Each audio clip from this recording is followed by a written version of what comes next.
Hello, everyone. Happy Friday. I'm happy to announce it's another Gender and Astrology episode with Jael O'Hare. All right, Jael, what do you got for us? All right. Well, since last week, we were starting to get a little bit into the identity politics side of gender and astrology. I thought we would talk about one of the most infamous names in postmodernism in when it comes to gender, which is Judith Butler. And we're going to take a look at her chart and then also the chart of when she published her sort of seminal work, Bodies That Matter, the discursive limits of sex, which was a text in philosophy and gender studies that sort of officially kicked off this current conversation we're having about the discursive nature of sex, meaning the non-binary chaotic nature of sex, according to Butler. Hmm, Um, interesting. so I want to look up that word discursive. Like, what does that word even mean? Um, honestly, it has a very convoluted and complex meaning, but it basically just means like rambling or incoherent or Interesting. It says um, digressing from subject to subject. So the discursive.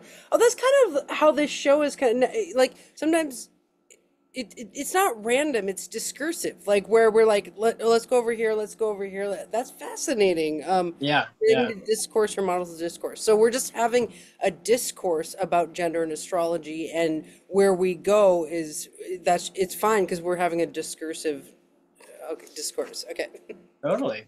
Which, hey, while we're on the topic, is very archetypically postmodern because the postmodern philosophy movement or idea is basically this deconstructivist idea of sort of like challenging and tearing apart and critiquing things, and at the core idea there is sort of these ideas about how there is no ultimate truth that anyone can ever know. Therefore, all truth is contextual and sort of like it's the idea of self ID inside of trans activism, meaning I am a man or a woman or a whatever based on my saying it and nothing else. That is like if that is like the perfect example of what postmodern ideology does and is about on the topic of gender. Um, and I was looking at I mentioned this maybe back in episode one or something like that, but talking about the let's see if you can you even see that? Kind of. Well, it's not that important of a diagram. I should have made it darker. My bad. Anyways, I was talking about the Uranus Neptune conjunction cycle because it's almost a 200-year cycle as far as like how long it takes for them to meet up, go all the way back around, and then meet up again. And we're currently in the beginning. We're actually approaching the sextile spot in this cycle that started in 1993 when she published this book, which is really interesting. But this and it's in the sign of Capricorn. And there was actually one other cycle in Capricorn before this that started in 1821, and some really important things that happened during that cycle was well, the birth of Foucault, Derrida, and Butler. You know, basically all of these people who are postmodernists, um, as well as at certain. I mean, obviously not in 1821, but at different major points in the cycle. But I want to say during the opposition is when women won suffrage in the United States. So it's basically a Uranus Neptune conjunction talks about like this like long. It's sort of a way to look at Jupiterian things, meaning ideas and thinking, but like on a much larger scale. Because you know Jupiter cycles are happening a lot sooner, so we can look in a microwave. But I wanted to look in a like overarching way of like the cycle of like feminism, postmodernism, and in the emergence of these sort of ideas and how they're interacting. Um, Did Judith Butler publish her book during the Uranus Neptune conjunction in Capricorn? It was during the yeah, yes, it was during she published actually, this is what's crazy. She published while the conjunction was exact, and not only that, but it went retrograde, and when she actually published was after it hit direct motion,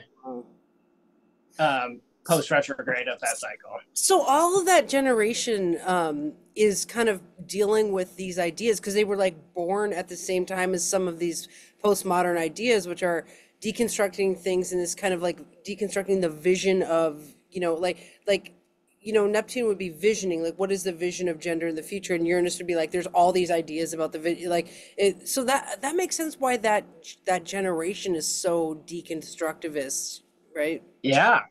And it's really interesting because, Saturn rules Capricorn. And Saturn, during that time period, Saturn moves a little faster than those planets, also went over that conjunction and, made aspects before and after during that time period, which actually, I wanted to read this because, wow, I feel like this is from the classic Ren Butler archetypal universe. So this is what Ren Butler has to say about the combination of Saturn, Uranus, and Neptune. Okay, so it's on the sort of neutral to positive side. It's about this disillusionment that happens right before a rebirth, and this cycle actually also speaks to a thing that we're going through right now, which is right, like postmodernism sort of happened and started to tear everything down. And now we're in a crisis point right now of a crisis of meaning. Truth isn't a thing anymore. Facts isn't a thing anymore. Like people don't know what to believe. There's like massive divisions and all this kind of stuff. And that is the sort of, I mean, now I have a lot of critique of postmodernism, but a lot of people inside of philosophical circles like to say things like postmodernism doesn't even deserve a place in the conversation, and all of a sudden it's just so bad and it's horrible, blah, blah, blah. But what it is, it's like it's the thing that it's sort of the breakdown and the crisis that instigates a reconnection to meaning, and we're not there yet. But this is why I was also referring to before, and I refer to myself and sometimes as a meta-modernist astrologer, because meta-modernism as a philosophy is the what comes after the disillusionment and nihilism of postmodernism, where we pick up the pieces. We got rid of some stuff. The thing is, postmodernism has helped us get rid of some things and critique some things that needed to be critiqued. But you can't have cynicism as your one and only life view without kind of falling apart. So it's pushing us into this new place of meaning. Well, we were just noticing at the Moira Press that Pluto is backing up into Capricorn for the last time, right? Which is like deconstructing structures, making structures out of things, like for the last time. And it's sextile that Neptune and trine that Uranus. So we're getting that Uranus, Neptune, Pluto. Like this could be the few months for the next 3 months. Like you and I can be building these new structures, like you're saying, a lot of it is reduced. And now it's like building back up from that, like you're saying, meta-modernism view or something. So this transit could be really beautiful as far as building new structures, building new traditions that are kind of idealistic and exciting. So yeah, exactly. And like I said, the sextile between Uranus and Neptune, based on the beginning of the cycle that started in 1993, is actually coming up in like 2025, 2027 time. And what I was actually really surprised. I thought I would see there. I mean, there were some square and opposition big events, but the sextile is actually really important in this cycle, which I think is really interesting. And I think that is when, like, because I can see it sort of emerging right now, and it's something that I have actually been working very hard on for a couple of years. Is sort of like trying to birth a new cosmology that integrates the the critiques that were being brought without completely collapsing into despair about it and envisioning a way to have meaning moving forward. Um, so, I mean, hey, that's the work we're doing Yeah, right this is here. awesome. So okay, I have a question though, going back to the Yeah. beginning of the show, which is identity politics. Can we define that for viewers? Like, because I feel like Yes. astrology is very identity political, actually, because we're like telling people who they are and that it's cyclical and like it's very political to be an astrologer, actually. And also, gender is an identity politic, and maybe that's why there's such a good marriage. I mean, what is identity politics to you? So, identity politics is, well, it has to do with a lot of things. I would say the topics that are most recognizable under that heading in the last 20 years have to do with things like critical race theory and feminism and trans activism and queer activism and like what is a man, what is a woman, what does it mean to be racist, does white privilege even exist, you know, like because we have like the right saying like, oh, this stuff is crap, and then so all of basically everything that has to do with any part of somebody's identity, which typically tends to be the sort of intrinsic parts of our identity. That's Yeah. so cool. That's why, because I keep wondering, why does the Moira Press want to have gender and astrology discussion? Why does it want to do intersections of race and astrology? I'm like, now you're explaining it to me. It's like, oh, this is all identity politics. And that is so cool. Isn't it cool that Well, astrologers are yeah, identity absolutely. political? Like that. I mean, it's in what's great about this is like I have had interest in queer and trans activism and feminism since I was a teenager, maybe or younger. But like astrology is actually a perfect thing to analyze these things with because we have these really nice, neat little sort of concepts and archetypes that we can mix and match and see how they interact with each other in a way that sort of like pulls it away from the really ocean of different subjective opinions about what is this and what is that, da da da. And like again, we're getting very confused and very swirling around. But you know, it's a way to go, okay, we can start with in the beginning, everything was one, and there was no one thing except for everythingness. And then we split off into two things. There was a one thing and another thing, which is also why gender is the most ancient and fundamental aspect of human identity because it's the first split, Oh, wow. right? I mean, even like race is not the same type of category as sex. Like sex can be determined and it is a binary, you know. Um, but like things like race and like other affiliations and stuff, they're more like Venn diagram gradients that are like a mix of this and a mix of that. I mean, gender expression is like that, but sex isn't, you know.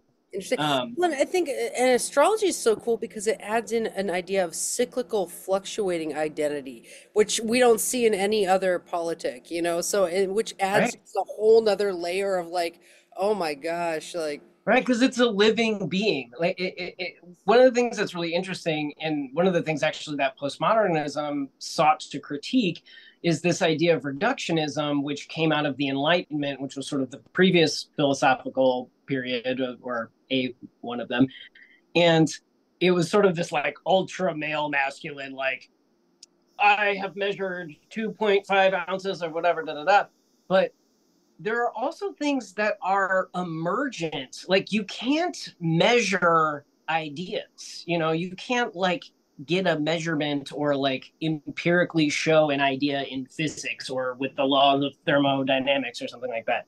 So reductionism is this idea that everything is just the sum of its parts.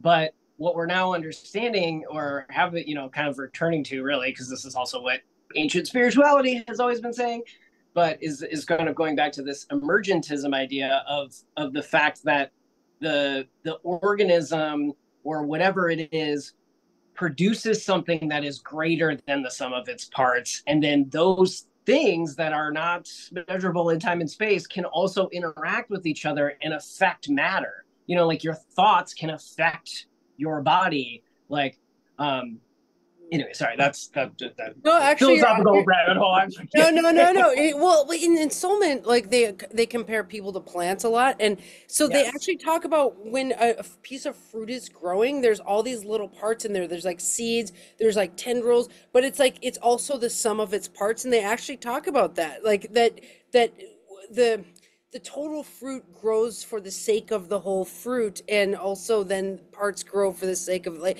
I don't know, like I yeah, I Yeah, think that's a cool idea. exactly.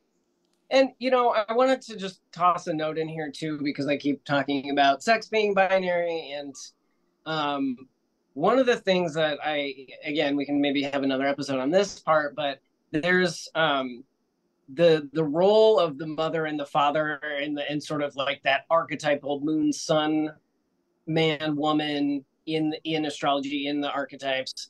But there are other roles.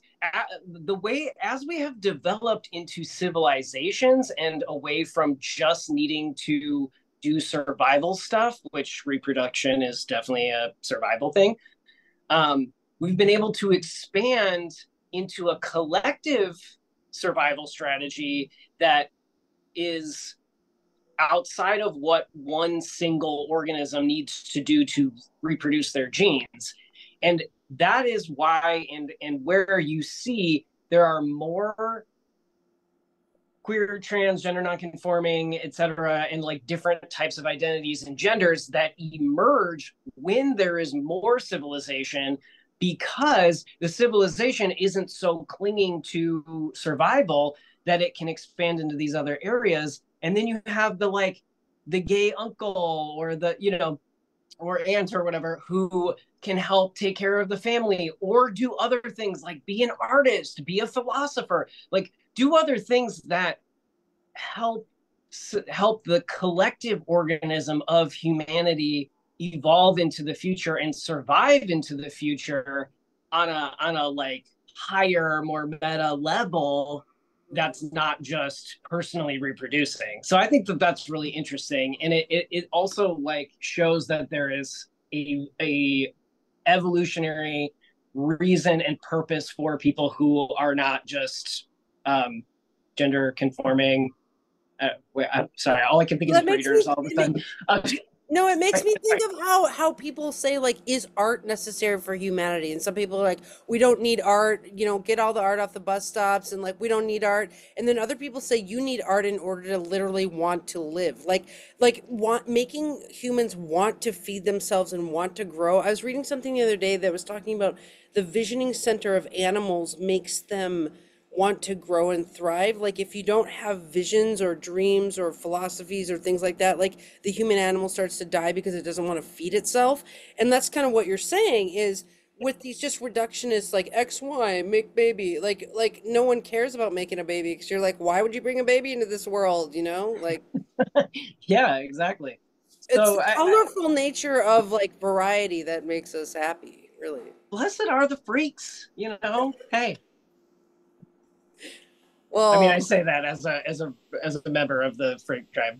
I'm But I'm okay. spelling freak FRE capital Q small q. Freak. Like I love freaks because they're people whose chart just like freaks out on like they got freaky charts. They send out some Exactly. frequencies. That's freaking hilarious. I love that. Okay. So going back to this 90s baby generation who is really like living out the ideals and ideas put forth by Butler and other thinkers like her. So I don't know. I mean, I think the tea's pretty hot. So on the positive side, again, we're having this like darkness before the dawn moment, and like a real focus. I mean, this is neutral, but there's a real focus on connecting to one's pain and being present with it as a doorway to liberation, which I think is really interesting that conceptually is here in the Saturn, Uranus, Neptune archetype, because of the way that like this politic and these kids often get attacked for having like a victim mentality. And I mean, that's another complex conversation. I think there are points where that criticism is valid, and I think there are other points where people are acting like they're still in the Reagan era and being dicks. But you know what I mean. So then there's also a proneness to ideological rigidity and extremism, which again, very, very clearly seen in this generation. Yeah, they're like the social justice warriors. They also have Pluto and Scorpio, so they're really intense, and yeah, Right. Yeah. they can be Exactly. rigid Yeah. about this like anti-capitalist, anti-patriarchy kind of thing they're doing. Totally. Yeah. Right. And again, because all of this thing is happening in Capricorn, so it's like all the structures are just like getting attacked. Yeah.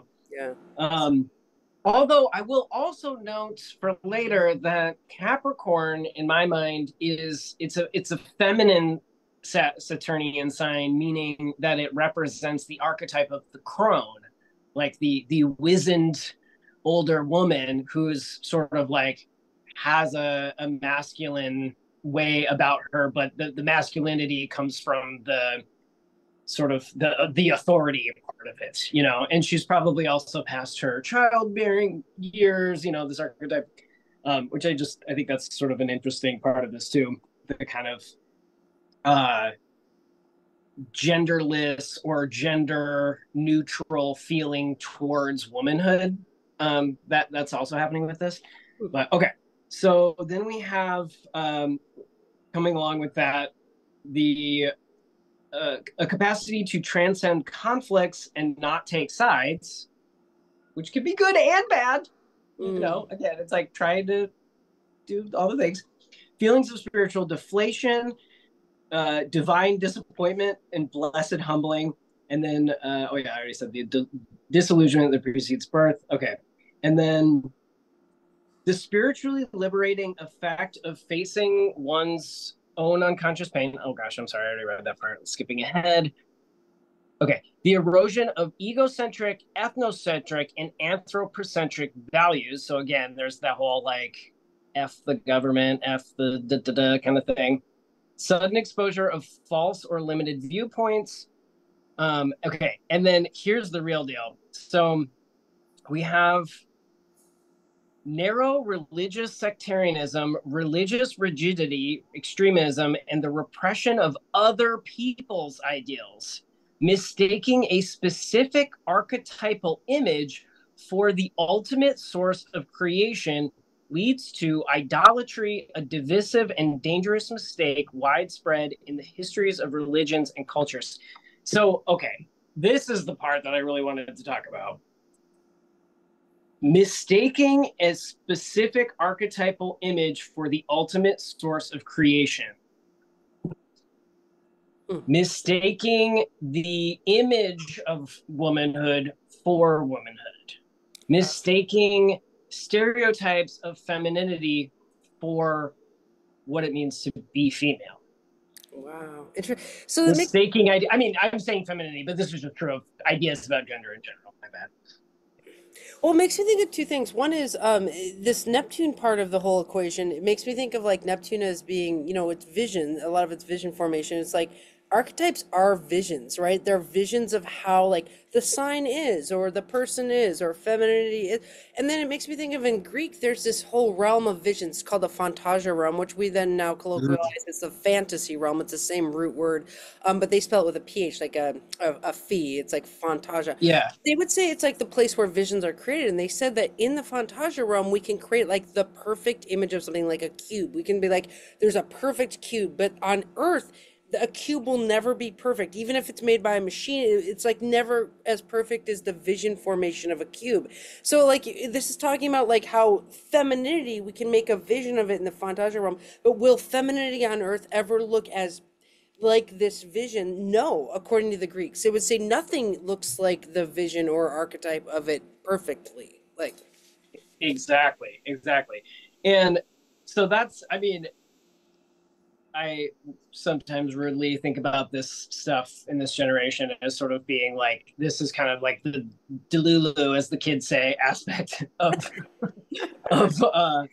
this part, which I mean, part of it is beautiful, right? Like there is the visioning, like you're saying, but Neptune and visioning and all of these things can't ever be real. So there's this, that's why this aspect, especially when we're talking about Saturn and Capricorn and these like extremely earthy, real, like the most realistic sign in the zodiac, the most practical, the most down to earth.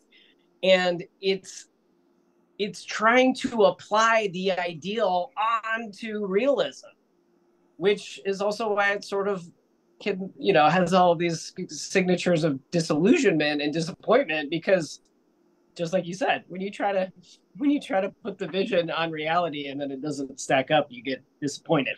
Well, okay, so it makes me think of other people in that generation that weren't gender people. Like there's a woman, she's an Aries sun square that Neptune and Capricorn, and she has all this body modification and like her eyeballs are black and like there's a lot of like drawing down what you vision, like I'm a doll, I'm a human doll, I'm gonna make myself into that human doll, or like a lot of Yes. them turn like identify as an animal, and so then they use body modification to make themselves into an animal or like tattoos and like, so I think like there could be something with that generation of whatever we vision ourselves to be, we're gonna try to realize that in formation down here. That would be the Yeah. Capricorn element of it. So And arguably they have done that to an impressive degree. Like mhm. you're saying, I mean, people are doing some really extreme stuff with how they're modifying themselves, like successfully, in terms of success as defined by, how like it actually happening or whatever. Really, it's wild. And Yeah. again, I actually feel kind of, morally neutral towards that. There's nothing inherently wrong with wanting to do body modification. And, that is like, from my own opinion about like trans activism, for example, I want us to kind of like dial back some of the Neptune vibe here and talk about it maybe in a more Saturnian way, and be saying things like because we're also like that movement has us saying things like my vision is reality and there's no difference between my vision and reality, whereas that's starting to cause these problems that we're dealing with.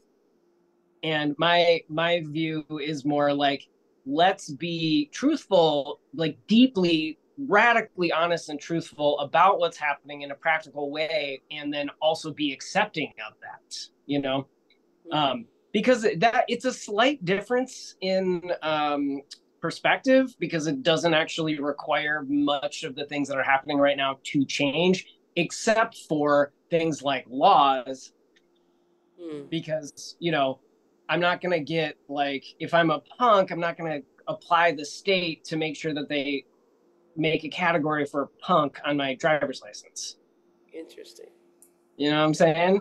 Okay, Like, I'm thinking of two things. One is, okay, it would be interesting to compare expression of transness with body modification people of the same Neptune generation. It's like, ah, because like the Pluto Uranus generation in Virgo, like they had Neptune and Scorpio, and I think they did a lot of surgical altercations of the sex organs, which would be the Neptune and Scorpio, to make them perfect or look normal. Like you're supposed to pass, like transition and pass. That would be a very Virgo expression, right? Whereas like mhm. maybe the body modification people of that generation are like get boobs and look like realism boob, or like I don't really know, but like you see what I'm saying is like each generation, I don't know, we could compare Neptunes of like genderness and people who do other body visioning things, you know what I mean? Oh yeah. And then the Well, and other thing I want to, oh, sorry.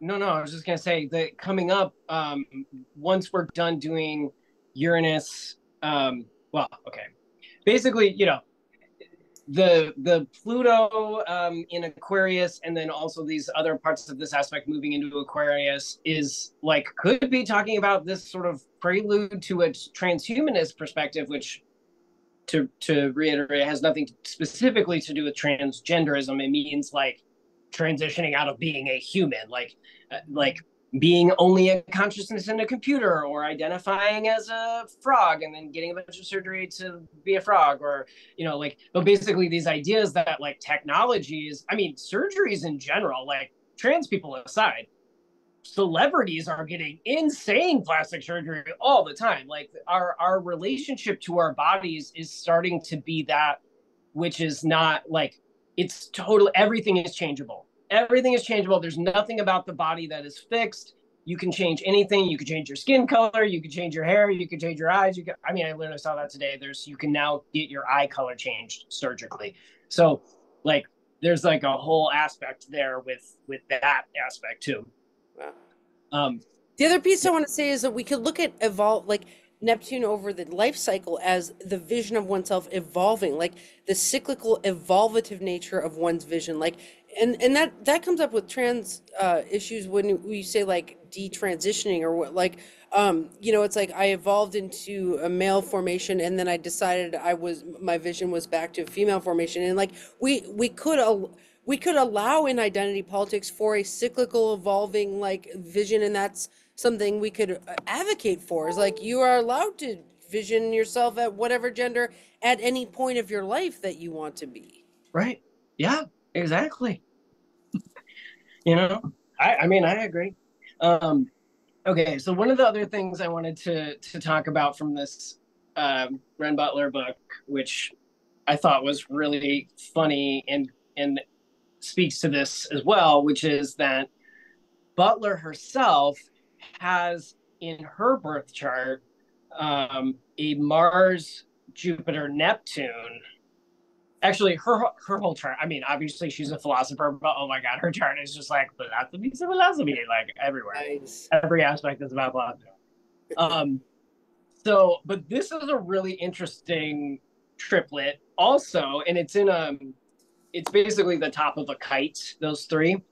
And here it says a tendency to act on the basis of massive delusions or fantasies. LOL. Qualities of spiritual inflation and self-righteousness, camouflaged ego or machismo, a mystical glorification of one's tribal, sectarian, or national identity.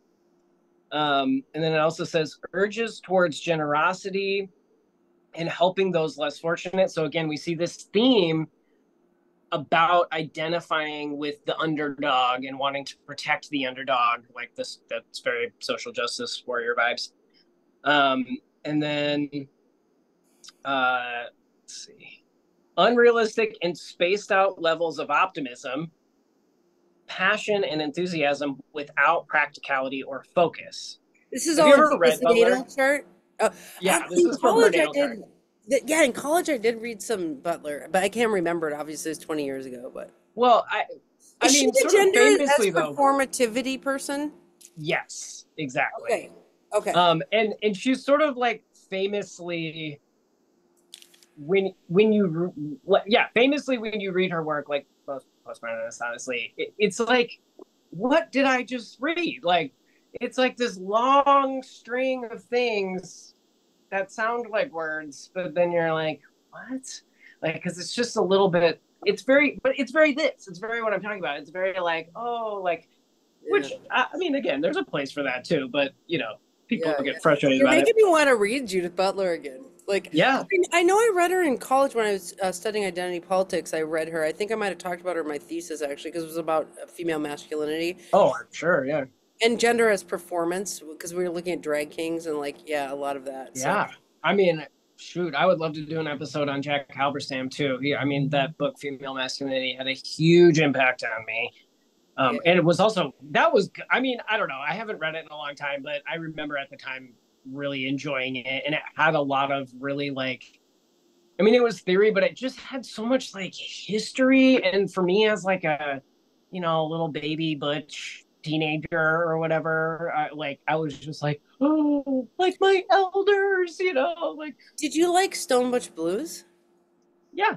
I mean, of course, it's not actually the most well-written book of all time. It was pretty painful to read. I think it's like a complicated feeling thing.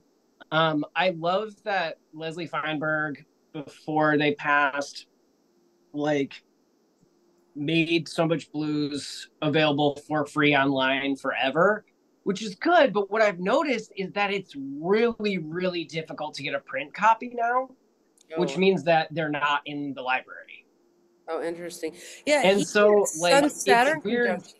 So that is a painful, life experience. Yeah. It's just, I mean, I think it's like, yeah, it's a bummer that I want people are not reading this book anymore. And I wonder if part of the reason they're not reading it anymore is because you kind of have to know, like, if you know about it, you can get it, but you have to know about it first. And if it's not being publicly available at the library, and then like right wing politicians are like have been removing it and other similar books from libraries and schools, um, all over the place. It's a little bit like, wow. And I just think if you're going to be a trans masculine person and you're thinking about transitioning, it's a good idea to read that book Yes. and consider the complexity, because it's just when you're a teenager or even when you're through your whole 20s, there's just, you cannot conceptualize. I mean, this is like not like no one is able to conceptualize the arc of their entire relationship to a fundamental part of their identity over the course of their whole lives. Like you just can't, you know? So this is why we have cultural things where young people listen to the stories of older people so that they can kind of get an idea about how some of this stuff goes. But I think it's so interesting to look at the different like lenses on queer theory, because it's like So Much Blues is a very Sun, Saturn, and Virgo approach to gender, like not, I don't want to call it dysmorphia, because it's like we're just having like gender moments with our chart. It's like he didn't like his body a lot in the book. That's his Sun, Saturn, Virgo's like, I'm not right in my body, I'm not right in my body, so I'm going to have a surgery. And like he did that a lot throughout the book. I mean, it's been a minute since I read it, but it's just, I feel like that's the surgical approach to that feeling inside, that which is a very Virgo approach. Like, mhm. and so I think for anyone considering that method, I think that's a really good book to read. I mean, and then Judith Butler's more like this Neptune, Jupiter, Mars, like you're saying, which is like take a really good look at like all the all the ideas about the picture of gender, like not just because like yeah, so it's cool to read several authors if someone's considering how they want their life to pan out or whatever, not Yeah. just one book. It's interesting too about the in the longer view of this cycle, we're seeing a switch from water and like and the discourse being about my soul is this gender inside, so I'm gonna do this thing to align with my soul. But that's actually starting to shift from soul watery things into air idea things. So before it was my soul is different from my body, so I'm going to change my body in a surgical physical way to match my soul. And now we're going into a zone where people are like, I don't think I need to change my body. Or I mean, they are changing their body, but they're doing it because they want to do a body modification, which is actually related to a totally different impetus. And yeah, it comes from a different place basically. And going into this thing, instead of being like this intrinsic soul part of me needs a thing, it's saying it's just ideas. Everything is a construction. Everything is just an idea. So in order to transition, all I have to do is have an idea, which is really different. And it's also the kind of nexus point of the conflict that's happening right now too. Well, it makes me think of the deaf community, how when we had to get through that Pluto, Uranus, and Virgo generation, that was just like you can surgically alter yourself to pass as like that Pluto, Uranus is like I kind of I love all generations, okay, but it's like I'm not a super surgical person, but it's like deaf people during that time they were like you need to get a cochlear implant so you can be hearing, right? Like that was like the whole cultural conversation. Now deaf people get cochlear implants if they want one. I mean, I'm not saying, but some, of course, Yeah. some parents force it on a kid, which is still identity Sure. political and like stuff like that. Yeah. But like a lot of deaf people choose to get them, but that doesn't erase their cultural deafness. It's just a choice, and they keep their cultural deafness. You see what I'm saying? So I feel like that's like a kind of Absolutely. a parallel with that. Right. Well, and that's you make a great point also to this arc that I'm talking about that we're sort of just now in the beginning phases of, which is that meta modernist approach. Again, before we were this or that, and now it's like, how can I have both of those things? How can I maintain the identity that I have as a deaf person and move in that space as I choose, but also have this other option of being a hearing person, you know? So like having these integrated complex systems instead of needing to choose this or that. And that's because this isn't sustainable. Like we're the farther out two poles get out of the screen, the more unstable, right? The more the wobbles are crazy. So that inspires this sort of wanting to come back together and to like marry those things. So It's like, and like, it's like with that binary 0-1, like you can go like, I'm going to put my cochlear implant on and go a little bit more towards 1 and be a little bit more hearing today. And then I'm going to take my cochlear implant off and go a little bit over to 0 and be deaf today. Like, and it's like same with the gender. Like what you're saying is like, people are kind of either not transitioning physically, or they're saying like, I'm going to express more of my gender today over here, and tomorrow I'm going to be more over here. And that's kind of this like meta modernist approach, like totally right. And it also speaks to the difference between, you know, there's a lot of different, there isn't one road to becoming a trans person anymore, especially now that to a lot of people the definition of the word trans doesn't mean transsexual anymore. It just means all gender nonconformity. So what we have now are all of these different paths that are somewhat unrelated to each other that end in what is currently understood as being trans, which is another sort of source of division within the community, because a lot of most trans people who are thought of as, you know, like, yeah, I don't know, stereotypical or classically, whatever, I don't know what word to use on that, but you know, they're gay first. Basically, you're gay first. You're gender nonconforming. You're a very feminine girl. You're a very masculine boy, and you're kind of already close to the edge. And then you do maybe some transitioning HRT or surgery to like push yourself over to the other side, so that you're now gender conforming with, you know, your transitioned identity. But that's actually a completely different person and path from the other or a other group of people that is coming into this now from more ideological places, which I think I've already spoken to, but I don't need to harp on that. Okay, wait, was there anything else I wanted to say about this? Oh yeah, the one other thing I wanted to say about this Mars, Jupiter, Neptune with Butler in her chart, or their chart, is the last line is a mystical glorification of one's tribal, sectarian, or nationalist identity, holy violent crusades. Patriotism is the last refuge of a scoundrel. I think it's just really kind of important to underline the like how it's because when you think about it, it's actually kind of an interesting paradoxical pairing of this like super ungrounded Neptunian vision of like any and everything is possible, nothing means everything, or it does if I say it is, or whatever. It's like super like, you know, but then but it's being pursued in a way that's like extremely rigid and like extreme and like and very like very self-righteous. And so again, like going back to that like martyrdom victimhood thing, and like and sort of like the exaltation of marginalized identities, basically. I mean, marginalized identities in the era of social media has become a form of capital, which is also really interesting when if you want to talk about Capricorn and capital, you know what I mean? Like it's literally you just keep dropping bombs on us. This is good. drop the bomb on me. Um, um, You're some but kind of rock star. you know, but it's really interesting though how like and again there are there's everything, nothing is like good or bad or should, I'm very of the mind that if it does exist it should exist because it evolved to exist, and it's more about understanding things and putting them in right context, right relationship.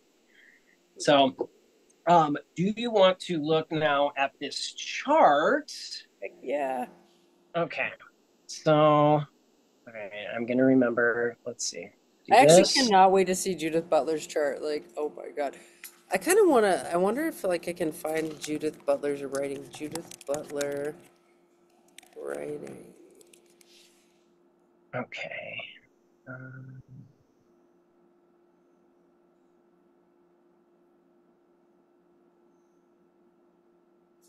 Judith Butler writing sample. oh.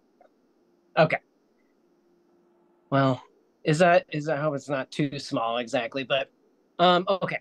So, whoops. Can you see the dude? Oops. I'm pushing buttons that I'm not meaning to push. Wow, this is exciting. I know, I'm terrible. Okay. I Okay. have to take my glasses off. Old man. Okay, so here's Judith Butler's chart. I mean, we have this on the right here, we have this Mars and Sagittarius, conjunct my Mars, by the way. No, I'm kidding. Really? I Oh thought wait, your no, Mars my was bad, my at bad. early No, set. you're right. I'm thinking a different thing. Yeah. It isn't Sagittarius though. The Saturn is conjunct the Mars, but anyways, that part doesn't matter. Sorry, Yeah. derailing the conversation. Okay, so we got that whole we got this anaretic degree Neptune at right at the beginning of Scorpio, which is really interesting when we're talking about dissolving ideas around sex, especially relational ideas around sex being in the seventh house. And then that's connected to this Jupiter Pluto conjunction. Talk about like philosophy of power, philosophy of identity in Leo. Are you kidding me? Like right on the nose. God, astrology works. Um, And she has her moon in Leo too, so that's why right. she. Yeah, and that moon right there. And also when we think like Judith Butler themselves is a gender non-conforming person. So it's like we're looking at the let's see, the Venus is in Aries, which is like, I mean, again, boom, there you go. There's one of those signatures. We have Uranus at near, well, I guess it's not quite anaretic, it's 55 minutes, but very, very close to the end of Cancer, which is, again, the moon talks about motherhood, womanhood. So like a sort of unusual womanhood. And then that is also, okay, wait, what was the other part I was going to say? Oh, I think it's also really interesting, this sort of like Mercury, Chiron in Aquarius, opposite the moon, and making a sextile to Venus. So it's like this wound, this sort of like wound that's paired with a bigender planet that's extremely intellectual in a super cold intellectual sign, an air sign, that is making these aspects to both of the planets that represent womanhood and femininity, that are both in the most two masculine signs. Interesting. Pretty interesting. Yeah, things that are interesting to me is the Uranus square Neptune in her chart. It's like you Yes. were bringing up the Uranus Neptune. It's like she's of this generation that's like deconstructing like what it means to be in a family, and then sex would be the Neptune is Libra Scorpio. It's like, what is my sex relationally? Like if she was the gender as a performance person, then she is totally like looking at visions of the interaction between two people creating sex and gender, basically. But then that's square to Uranus, so that's cool that she basically has that tendency to kind of flip visions around and like move and work with the vision, like just in her square. And then that the fact that she has Sun square Saturn is like that suggests to me that every 7 years she might have really struggled with her own identity of like, who am I? What am I doing? And like every 7 years, Hmm. Especially because Sun rules the house that Moon, Pluto, Jupiter stuff is in to wow. begin with, you know? Yeah.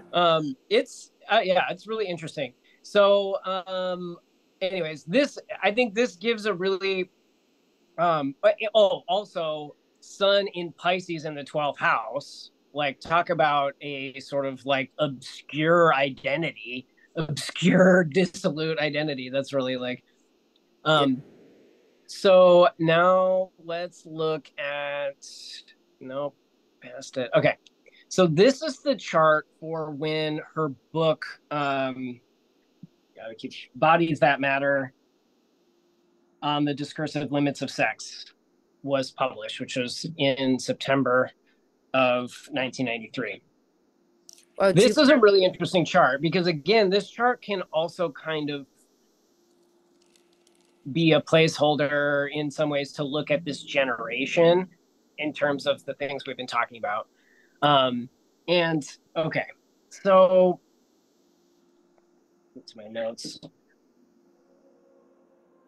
So let's see. We got the conjunctions happening at 18 Capricorn, and it is also very interestingly in aspect to this brand new cycle of a Jupiter Mercury. You see that Jupiter Mercury is in Libra, and we also have Mars there. Wow. So I think that's really interesting because Jupiter Mercury on a smaller time scale is another signature of the changing of the mind, like the mind, the intellect, Mercury, Jupiter, philosophy, the way that we're thinking. So it's like it's like a new cycle in how we're thinking about things. Mm. And it's in a Venus ruled sign, a masculine Venus ruled sign, which Wow. I think is also interesting with Mars there, right? Yeah. So it's sort of like and I think that this also actually speaks to the kind of outcome of earlier cycles. I wish I could just pull it up, but that had some significant milestones in the 80s that's still a part of this larger cycle that had to do with um oh my god, sorry. Sometimes I just have power outs in my brain. Oh, right. Okay.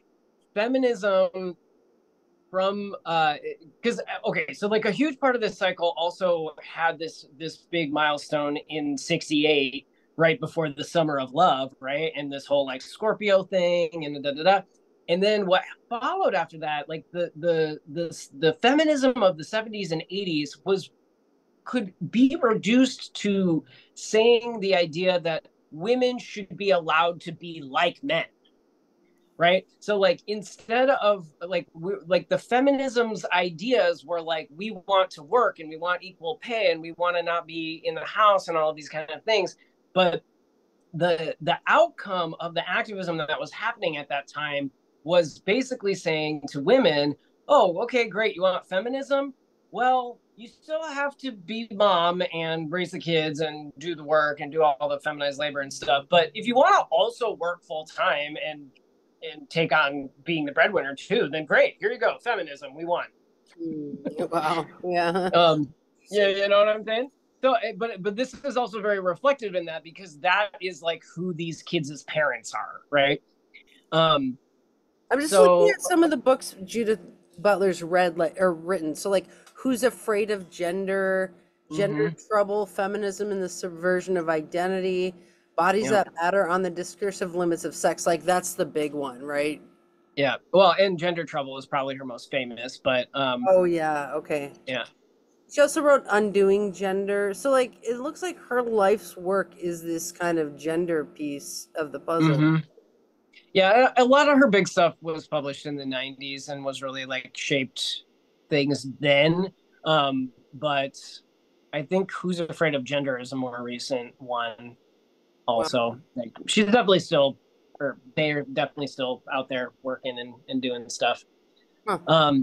Okay, so let's see. We've got oh, we're also in a Saturn Venus square, or Saturn Venus opposition. Is is it still happening? I don't know. It just happened, or it is happening. Okay. And that is, in this chart, we see a really interesting configuration of Saturn retrograde opposing Venus in a tight conjunction to Chiron in Virgo, right at the beginning degrees there, which is really interesting. And then that is squared to the nose. Mm.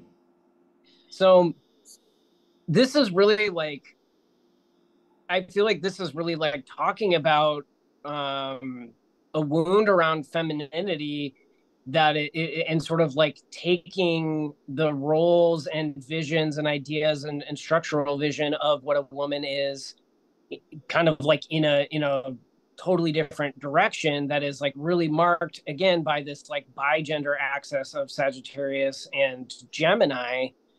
And like Gemini, or excuse me, Jupiter is conjunct Mercury, which are the two planets that rule that polarity, right? So I don't know. I think that's pretty interesting stuff. The other thing that, so I was looking at a couple Sabian symbols that really blew me away. So another really, really interesting part of this chart is that both the sun and the moon are at 29 degrees of their respective signs. Anaretic degree square between sun and moon. The moon is at a Sabian symbol called living as a transpersonal symbol. No way. Representing an ideal. No way. Living as a transpersonal symbol representing an ideal. Oh my God. Right? I know, that's why I love it. I almost want to end the episode right there. Like, that's just like, right. damn. Mic drop. Yeah, totally. That's a mic drop. We do have 1 minute, just. Oh, okay. Well, good. Check. Then there's but the sun Sabian symbol is at 30 Virgo, which is rejecting the false. Rejecting the false through unusual power of concentration. Okay, so like, right? This is really interesting. It's like I'm rejecting. I have such a strong power of my mind and my will and my concentration that I'm going to like reject certain realities in order to live as a transpersonal ideal. Like, dang, dude, dang. Wow. Man, I love this episode. This is my new favorite episode. That's what I'm going to say every week. Yeah, good. I love that. That's what I'm going for. Heck yeah. Well, I mean, this is my new favorite outfit, so, of yours. Well, thank you. Thank you. Yeah, it's incredible. Well, thank you so much. If you stop sharing, then we can see your lovely face before we go out. Yeah. I always forget about that part. Okay, stop the share. There we go. Hello. I want to thank you all for joining us for another Gender and Astrology episode. We'll be here every week for a long, long time. And thank you, Jael, so much. This is like your thesis dissertation. I don't know. Like, I can't wait to see your book on gender, which might just be in the series, in the form of a bunch of videos. But either way, I love your scholarship. It's coming. So refreshing. Is it? Is it? All right, well, we know how to write a book around here, so if you want to write a book, like, we know what to do. So, all right, Jael, well, we will see you next week and on the Facebook. All right. All right, bye-bye. See y'all.